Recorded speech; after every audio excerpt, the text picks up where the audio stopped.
Hello and welcome to GC360. I'm Brooke Wallace. And I'm Hunter Marks. On this edition of GC360, we take a look at what it takes to put together the award-winning colonnade every week.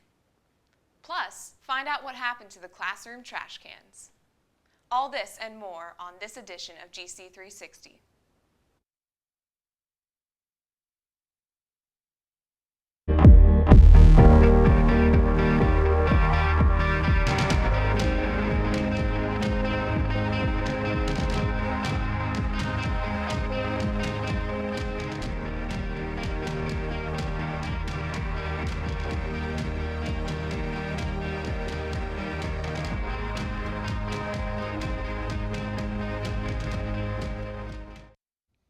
Have you ever wondered how an issue of the colonnade goes from nothing to a full-fledged paper every week?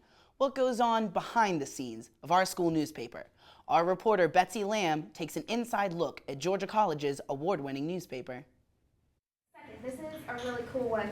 We have Rocky Horror every year, but Marilyn and them are going to cover the actual event. I want to go beforehand. Auditions are tonight. So you would need to go tonight and watch the auditions. They're at 10 o'clock. You don't have to stay the whole time. Week after week, the Colonnade distributes their award-winning newspaper around the Georgia College campus. We took a closer look to see what really goes into publishing the student-run newspaper. It starts really on the Friday before, every Wednesday, because we need to have our ads in by then. And then on Sunday, I get the ads and I lay out the whole paper. And then I set it up on InDesign, so I pick the color pages and pick the black and white pages, and then I'm like, hey guys, your pages are up, start working on them. They start working on them on Monday, so they have Monday, Tuesday, and then Wednesday is our production night. So Wednesday, it starts around 5, and we get done when we get done. We've been there until 3:30, we've been there until 5:30, we've been there until 1:30, like it really just depends on pretty much how everyone's week is going. Every Monday we meet, and it's for our pitch meeting, and it's where the editors of our newspaper come to our writers, and we say, this is the stories that we think are important this week, these are the things that we would like for you guys to write about, and we kind of offer them up for people to take. And it's somewhat of a toss-up how many are actually going to be taken and how many of our writers are actually going to pick one up. But we meet every Monday at 5 o'clock. I mean, of course, depending on if we have a holiday or if we don't have a paper, it varies a little bit. But I mean, pretty much every Monday you're going to find us in there at 5 o'clock pitching our stories for our writers, It's a big factor making sure we get all the information we need. We have time to write a good story, edit it thoroughly, and then get it out to the campus on time. As an editor, you get to lay out the page, like anything I want to cover, I can do all the design for that and the graphic work.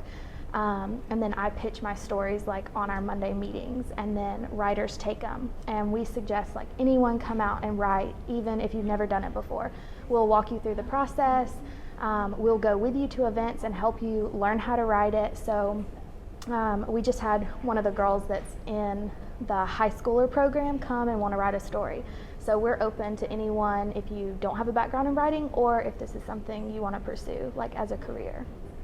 The experience that I've had at the Colonnade, specifically writing for this paper, it has been the largest benefit to me as a writer and also as a journalist. I mean, just having to be in that mindset of constantly producing content, constantly having to be looking at a deadline and thinking about, who am I talking to, what sources do I have, and just being in that presence of mind of writing has been really beneficial to me. And I think that is sort of reflected in perhaps the success that I've had as a very young journalist at the moment. I was able to take an internship at Atlanta Magazine over the summer, and that did really well for me. I learned so much, and I'm able to bring so much back, and I'm really excited about that. I think that's one of the best things about a student newspaper is the ability to share and for us as the senior staff to pour into the younger writers who I was just a short 3 years ago. I absolutely love working for the Colonnade. It's given me an incredible experience for my portfolio. I've gotten to know a lot of people really well. I get to work with the professors a lot. You kind of form closer relationships with them, and that's a lot of networking. So it's really just for the experience, personal and for the future to get a job. Make sure you get your copy of the Colonnade every Friday. For GC360 News, I'm Betsy Lamb.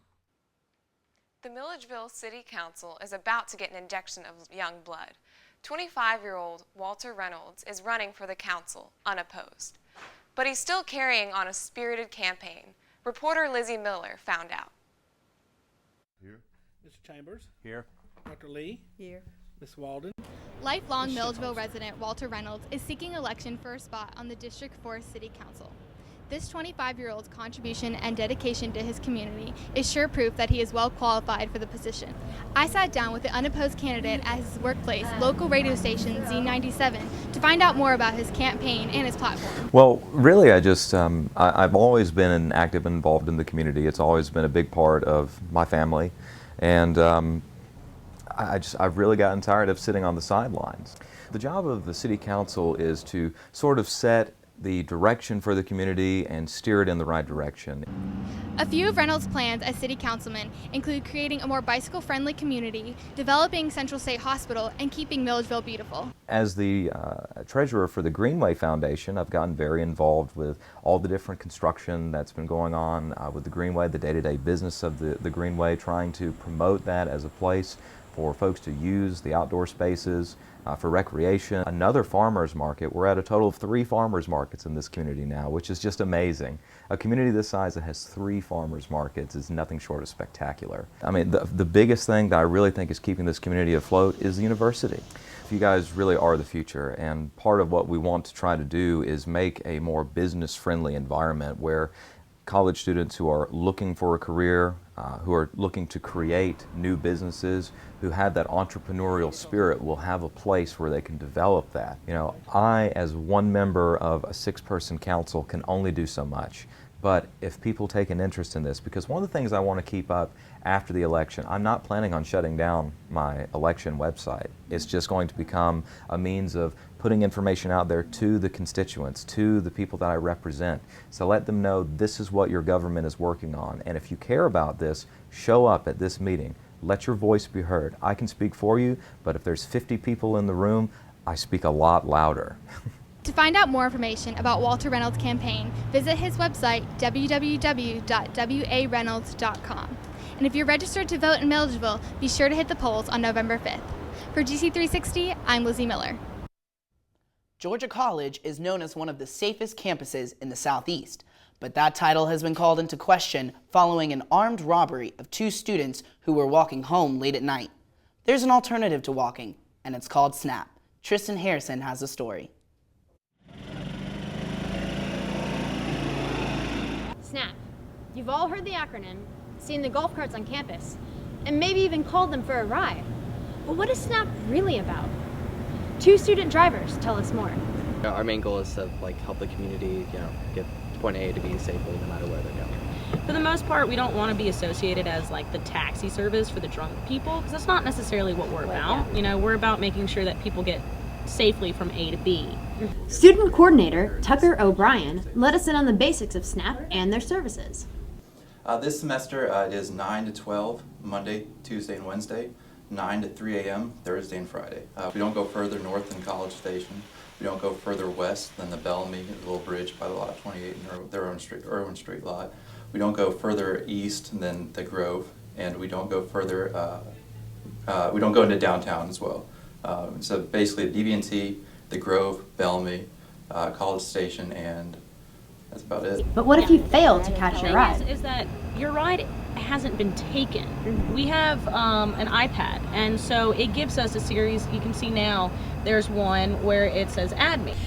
This person is 2 passengers going from College Station apartment to Bell Hall, as you see. And so we click on this and we find, okay, here's the name. So Neely is the one that's on this call. So when we get to that location, we look for Neely. We go through a lot of preparation. What would you do in this situation? What would you do in that situation? And we also work very closely with the police department. So we're prepared for most any situation. Just to make sure that everybody is safe. I'd always suggest take SNAP. It's a free service to Georgia College community. Free of charge. We operate when you're going to be out and about at night, and we take you within anywhere you can walk, so we'll get you there quicker and just make sure you get there safe and sound. To ensure your personal safety at night, make sure you call SNAP at 478-445-SNAP.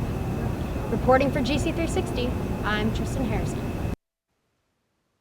This year's SGA Senate elections had a record-breaking voter turnout. Last week, we gave you a look at some of the campaigning efforts of the SGA hopefuls. Now that the votes have been counted, we caught up with one of the new senators to talk about her ideas for the school. Hi, I'm Susie Kime reporting for GC360 about the 2013 SGA. Last week, Georgia College students voted for the new senators. We have a lot to expect from the new members around campus life and around our school. We talked to Mary Catherine Bix about what life as a senator is like and what we can expect from our 2013 SGA. I am the co-director of philanthropy. Our philanthropy is the Student Emergency Fund, and this pretty much aids students who are in dire need, living out of their car or whatever it may be. We really just want to help the Georgia College students that really want the education. And I'm just very persistent, and I'm really willing to listen to the students, and I am a go-getter, and I talk up in Senate, so I will speak up for the students if I don't think that they're fairly represented. So I'm not going to tell you anything yet because it's still kind of in the works, but I am working for events throughout Deep Roots and then maybe a continuous event throughout this semester that Georgia College students can be involved in, but yet it helps fundraise money for the philanthropy. I think Georgia College is one of the top universities in the state. We have one of the best relationships between our Student Government Association and our faculty. I think that students really just need to become aware of this because we can do so much for the students, and we really appreciate all their ideas and suggestions, and we're here to help them. Ryan Green, he's a former president. He was the one who started the whole Tent City and the homecoming concert through the student government. In smaller ways, we aid organizations that just need support for any kind of efforts they need. So I think we definitely help out the student body, but of course we're always looking for ways that we can improve and Georgia College can improve through their ideas. It looks like Georgia College is in good hands with this SGA. For GC360, I'm Susie. When we come back, where did our classroom trash cans go? We hear about the push for recycling at Georgia College. Stay tuned for more GC360. Last week was Constitution Week here at Georgia College, and each day informative events were hosted on campus. One event that drew a lot of students' attention was a Times talk that examined how Americans view whistleblowers. Are they traitors or patriots? Reporter Hannah Smith went to the talk to see what students think.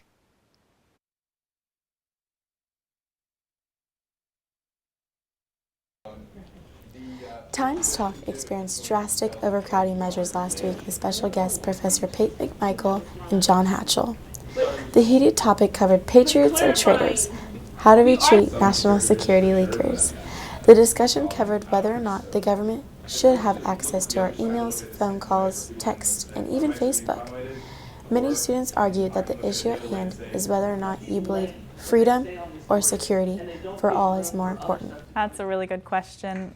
I think it's an extremely difficult question to answer, which is why I do not have an answer. On the one hand, I love that I can go to bed safe at night. On the other hand, I have a really strong belief in freedom and knowing what my tax dollars are going to accomplish.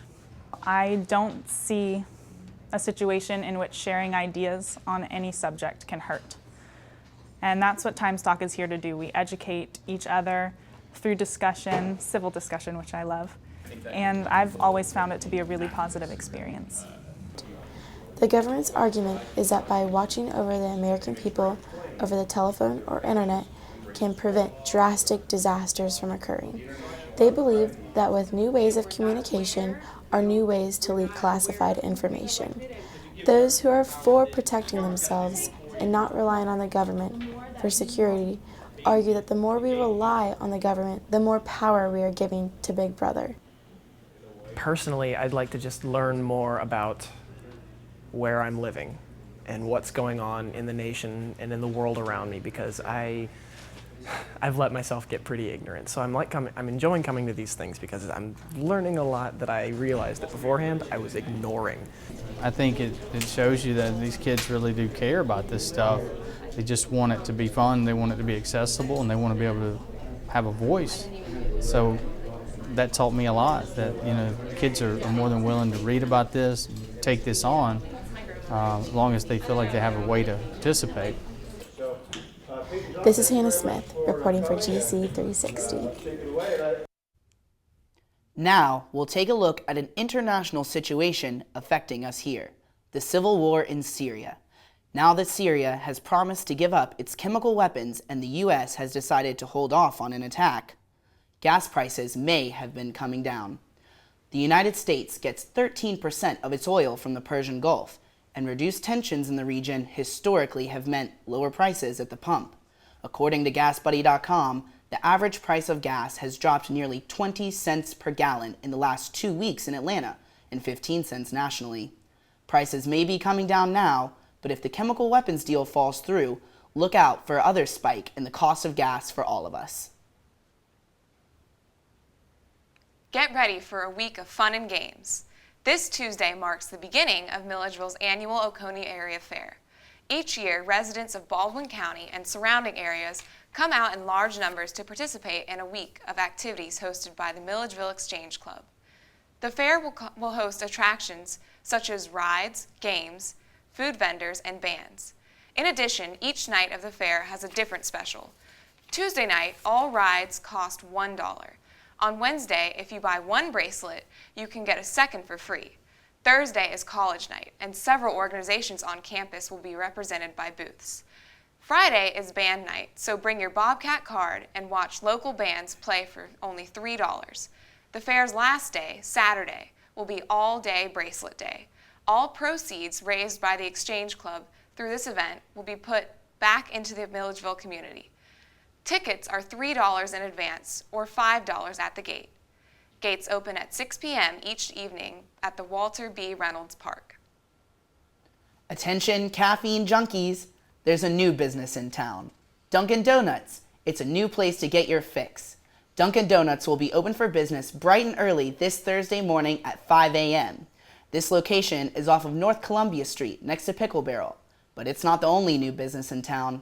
Milledgeville will also be adding a Hobby Lobby in the same shopping center later this year.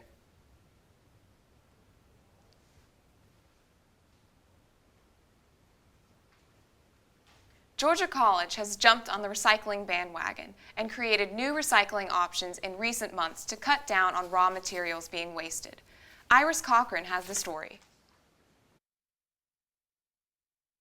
Nowadays, a change in Georgia College policies left students walking in the hallways to throw away their trash. What we actually did is took away some trash cans, especially from staff and faculty offices, and replaced them only with a recycling bin. Our recycling rate has gone up dramatically. The Give Center is collecting print cartridges, cell phones, print toner, soup can labels, and aluminum tabs from cans.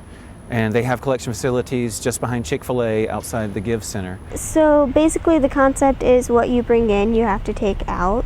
There's no recycling bins or trash bins in the classrooms. We're trying to the university is trying to work in recycling to see if the professors can do it and then put it on the college kids. Recycling is a way to save the environment and save money. Having not to throw away so much garbage can save us upward of $50,000 or $60,000 a year.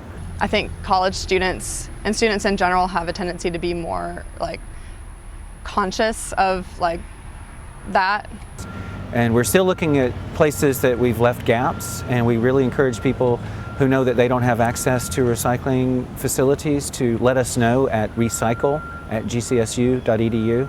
There have been some kind of complaints of, where's my trash bin? But most overall it's been a really good feedback. People understand what we're trying to do, and they think that it's a good thing. Iris Cochran reporting for GC360.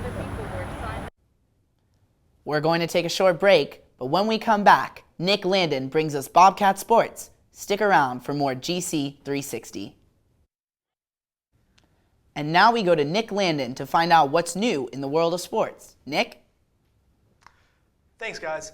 Last week was great for our Bobcats. Our women's soccer team snagged their third straight win last Saturday over USC Aiken 3-1, improving to a 4-2 record as well as 1-0 in the Peach Belt Conference. The Bobcats' all-time record against the USC Aiken Pacers is 7-1-2. Having dropped only one game to the Pacers in 10 years, the Bobcats may not have been too surprised by the win. However, USC-Aiken came into the game with the same record as GC and beat the Bobcats last year in a shutout. But the Bobcats played a dominant game against the Pacers, shutting them out 3-0 until the last 10 minutes of the game when USC-Aiken forward Hannah Allison spoiled what would have been freshman goalkeeper Jessica Catapano's second shutout in a row to score an unimportant goal to make the game 3-1 with just a few minutes left in the contest. To complement the near shutout, the Cats scored 3 times and, thanks to the defense, spent most of their time on USC-Aiken's side of the field. Junior forward Abby Dalton had a hand in 2 of the 3 goals for the Bobcats. First, an assist on sophomore Allie Berry's goal early in the game, and then an unassisted goal just over a quarter of the way through the game. The final goal for the Cats came from junior Ashley Valou on a shot from over 25 yards out in the last 10 minutes of the game. With the Bobcats' success so far, you've got to give the defense at GC a lot of credit. The Cats only allowed 9 shots on the game, 4 fewer than the average number of shots the Pacers take every game, and the defense only allowed 2 of those 9 to even make it to the goalkeeper. We saw a valiant effort on defense from Elise Schwartz, Rachel Overly, Susan Lecheski, who were all over the place last Saturday, as well as Marissa Medina and Emily Wilhelm, who had great games. I was there. Phenomenal performance by the defense against the Pacers. And they'll certainly need to be present for the game on the 25th against the undefeated Lander Bearcats. To say the Bearcats have had an impressive year would be an understatement. Lander is currently undefeated, hasn't allowed a single point this season, and is averaging about 28 shots per game with 4 goals per game. Lander is coming off of a 4-0 win in their conference opener, preceded by a heinous 6-0 win in a game against Erskine.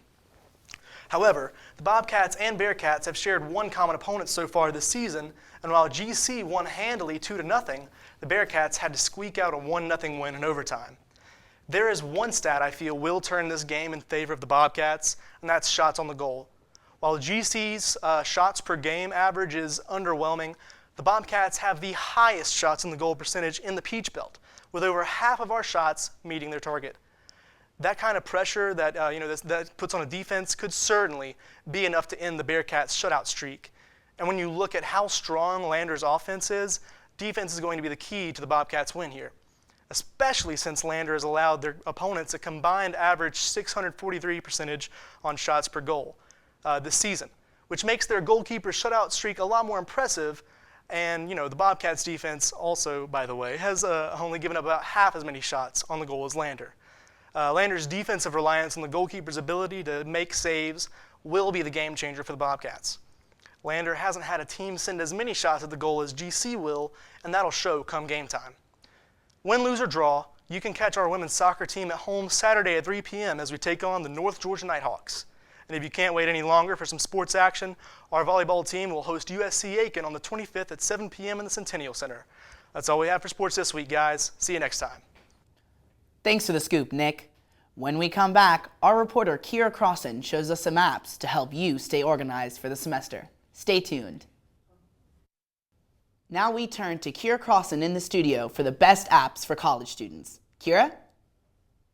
Thanks, Hunter. We all know that technology has changed how we study. Laptops, tablets, and smartphones, they're all supposed to help us learn. Well, I'm here to tell you about some of the most helpful apps for students. First, I want to show you Quizlet, an app that lets students create and organize note cards electronically. Quizlet is designed for mobility, for a fast, effective way of studying on the go. I love using Quizlet to study for Spanish. The note card design helps you study definitions effectively. The social networking app Edmodo provides an online database that connects students and teachers. Edmodo keeps track of homework, grades, and discussion forums. If you're in need of cloud storage, Google Drive is your go-to app. Google Drive gives you 15 gigabytes of space for free. Drive lets you store and access files from anywhere without annoying email attachments. Everything on Drive is updated instantly, and Google Cloud Print lets you print files from anywhere on the drive. If you have trouble keeping track of all your homework, a little app called My Homework can help you keep track of schedule and reminds you of important due dates. It has a sync feature which gives you access to your classes on any device, tablet, smartphone. The best part is it's capable of supporting all kinds of schedules, providing you with block, weekly, daily, or monthly scheduling. It keeps all of your classes and homework in order. Finally, Evernote lets you store your ideas at any moment. You can jot down notes and save pictures when you share them with other students on any device or computer. Evernote's sister app, Sketch, lets you handwrite notes and pictures with a stylus. Evernote is a great app for me. I'm juggling 4 different classes and it allows me to put notes in different categories and keeps everything organized. All of these apps are available for no cost, making them a great choice for college students.